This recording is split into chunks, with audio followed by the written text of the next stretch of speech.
Friends, ಬನ್ನಿ ಇವತ್ತಿನ trade ಸ್ವಲ್ಪ ಡಿಸ್ಕಷನ್ ಮಾಡಿ ನಾಳೆದು ಪ್ರಿಡಿಕ್ಷನ್ ಮಾಡೋಣ.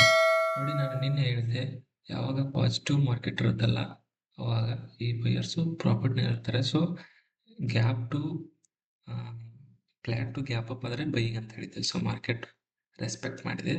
ನನ್ನ ಪ್ರಕಾರ ಇದು ಇಲ್ಲೇ ಬೈಯಿಂಗ್ ಆಗಬೇಕಿತ್ತು.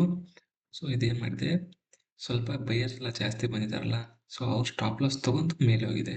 ಈಗ ನೋಡಿ, ಸ್ಟಾಪ್ ಲಾಸ್ ತೊಗೊಂಡು ಮೇಲೆ ಹೋಯ್ತಾ, ಸ್ಟೋರಿ ಬೈಯರ್ಸ್ ಭಾಳ ಜನ ಬಂದಿದ್ದಾರೆ ಬೈಯರ್ಸ್. ಸೊ ಎಲ್ಲ ಸ್ಟಾಪ್ ಲಾಸ್ ಬಿಲ್ಡ್ ಆಯಿತು. ಈ ಥರ ಮೊಮೆಂಟಮ್ ಇಲ್ಲ. ಈ ಥರ ಆದರೆ ಇವ್ರನ್ನೆಲ್ಲ ನಾನು ಟಾರ್ಗೆಟ್ ಮಾಡಲ್ಲ. ಇಲ್ಲಿ ಏನಾಗಿದೆ, ಸ್ವಲ್ಪ ಕಮ್ಮಿ ಆಯ್ತು ನೋಡಿ, ಸ್ವಲ್ಪ ಮಾರ್ಕೆಟು ಈ ಥರ ನೋಡಿ ಭಾಳ ಮೂಮೆಂಟ್ ಕಾಣ್ತಿಲ್ಲ. ಸೊ ಬೈಯರ್ ಸ್ಟಾಪ್ ಲಾಸ್ ಇತ್ತು. ಮಾರ್ಕೆಟ್ ಏನು ಮಾಡ್ತು, ಅಕ್ಯುಮುಲೇಟ್ ಮಾಡಿ ಒಟ್ಟು ಸ್ಟಾಪ್ ಲಾಸ್ ಹೀಟ್ ಮಾಡಿದೆ. ಸೊ ನೋಡಿ, ಇನ್ನೊಂದು ಸ್ವಲ್ಪ ಇಂಪಾರ್ಟೆಂಟ್ ಪಾಯಿಂಟ್, ಯಾವಾಗ ಮಾರ್ಕೆಟ್ ಈ ಥರ ಮೂಮೆಂಟಮ್ ಇದ್ದಾಗ ಈ ಥರ ಕಂಟಿನ್ಯೂಸ್ ಸೆಲ್ಲಿಂಗ್ ಬಂತ ಅಂತ ತಿಳ್ಕೊಳ್ಳಿ, ಅವಾಗ ಮಾರ್ಕೆಟ್ನಲ್ಲಿ ಬೈಯರ್ಸು ತುಂಬ ಜಾಸ್ತಿ ಇದ್ದಾರೆ. ಅದಕ್ಕಾಗಿ ಬೈಯರ್ಸು ಬೈ ಮಾಡಬೇಕಂತ ಟ್ರೈ ಮಾಡ್ತಿದ್ದಾರೆ. ಸೊ ಮಾರ್ಕೆಟ್ ಅವ್ರ ಸ್ಟಾಪ್ ಲಾಸ್ ತಿಂತ ತಳಗಿದೆ. ಸೊ ಈಗ ಏನಾಯಿತು, ಮಾರ್ಕೆಟ್ನಲ್ಲಿ ಬೈಯರ್ಸ್ ತುಂಬ ಜಾಸ್ತಿ ಇದ್ದಾರೆ. ಸೊ ಅವ್ರ ಸ್ಟಾಪ್ ಲಾಸ್ ಎಲ್ಲ ಹಿಟ್ ಆಯಿತು.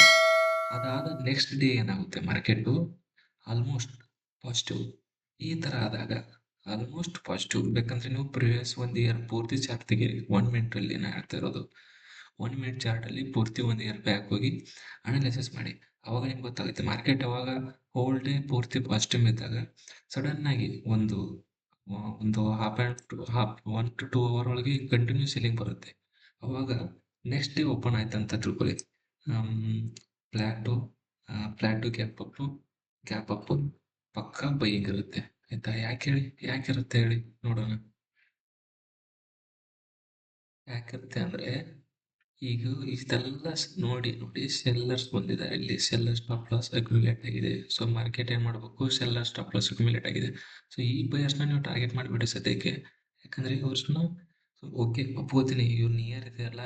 ಸೊ ಮಾರ್ಕೆಟ್ ಈ ಥರ ಬಂದು ಪಾಸಿಟಿವ್ ಟ್ರೆಂಡ್ ಕೊಡ್ಬೋದು. ಬಟ್ ನಂದೇನು, ಮಾರ್ಕೆಟ್ ಟ್ರೆಂಡ್ ಯಾವ್ದು ಬೇಕಂತ ನನಗೆ ಗೊತ್ತಾಗಬೇಕು. ಸೊ ನಾ ಏನು ಮಾಡ್ತೀನಿ, ಫ್ಲ್ಯಾಟ್ ಆಗಲಿ ಗ್ಯಾಪ್ ಅಪ್ ಆಗಲಿ ಬೈಯಿಂಗ್. ಆಯ್ತಾ?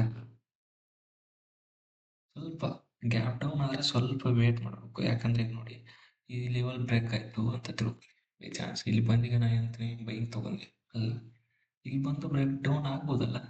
ಸ್ವಲ್ಪ ಈ ಕಂಡೀಷನಲ್ಲಿ ವೇಟ್ ಮಾಡಿ ಬೈಯಿಂಗ್ ಆರ್ ಸೆಲ್ಲಿಂಗ್ ನೋಡಿ ಟ್ರೇಡ್ ಮಾಡ್ತೀನಿ. ಆಲ್ಮೋಸ್ಟ್ ಬೈಯಿಂಗ್ಗೆ ಟ್ರೇಡು. ಯಾಕಂದರೆ ಈ ಟಾರ್ಗೆಟ್ ಇವ್ರು ಬೈಯರ್ಸ್ ಏನಿರ್ತಾರಲ್ಲ, ಸೊ ಮಾರ್ಕೆಟಲ್ಲಿ ಈಗ ನೋಡಿ, ಮಾರ್ಕೆಟಲ್ಲಿ ರೆಡ್ ಓಪನ್ ಆಯಿತು ಅಂದ್ಕೊಳ್ಳಿ, ಈ ಬೈಯರ್ಸು ಸ್ವಲ್ಪ ವೇಟ್ ಮಾಡ್ತಾರೆ. ಯಾಕೆ ಹೇಳಿ, ನಾ ಇಷ್ಟೆಲ್ಲ ಪ್ರಾಫಿಟ್ ಮಾಡಿದವ ಇಷ್ಟು ಹೋಲ್ಡ್ ಮಾಡಿದ್ದೀನಿ. ಸೊ ಇನ್ನೊಂದು ಸ್ವಲ್ಪ ಇವ್ರು ಸ್ಟಾಪ್ ಲಾಸ್ ಇಲ್ಲಿ ಎಂಟ್ರಿ ಆಗಿದಾಗ ಇಲ್ಲಿರುತ್ತೆ, ಇಲ್ಲಿ ಒಂದು ಅಜೂಮ್ ಮಾಡಿ. ಸೊ ಇವ್ರು ವೇಟ್ ಮಾಡ್ತಾರೆ ಅಲ್ಲಿ ತನಕ. ಆಯ್ತಾ? ಆಮೇಲೆ ಸಡನ್ ಆಗಿ ಎಕ್ಸಿಟ್ ಹಾಕಿದ್ರೆ ಅವಾಗ ಮಾರ್ಕೆಟ್ ಸಡನ್ ರಿಟರ್ನ್ ತೊಗೋಬೋದು. ಈ ಥರ ಕಂಡೀಷನ್ ಇದೆ. ಆಯ್ತಾ? ಓಕೆ, ಇವತ್ತಿನ ಡಿಸ್ಕಷನ್ ಇಷ್ಟಾಗಿತ್ತು. ನಾಳೆ ಮಾರ್ನಿಂಗ್ ನೋಡೋಣ ಟ್ರೇಡ್ ಏನಾಗುತ್ತೆ ಅಂತ. ಧನ್ಯವಾದಗಳು. ಶುಭರಾತ್ರಿ.